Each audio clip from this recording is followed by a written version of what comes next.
En aquest vídeo veurem com crear un servei de hosting.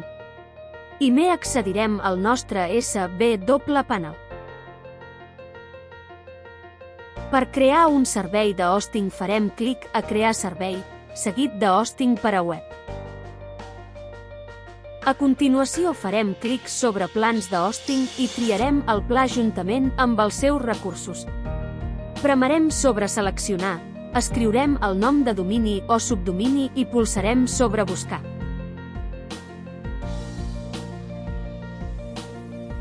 Després podrem crear, si ho desitgem, un compte de correu i finalment escollirem quina versió de PHP volem assignar. Per continuar farem clic a Acceptar i Crear. Visualitzarem una barra mostrant el progrés de la creació del servei de hosting. Un cop hagi acabat, podrem accedir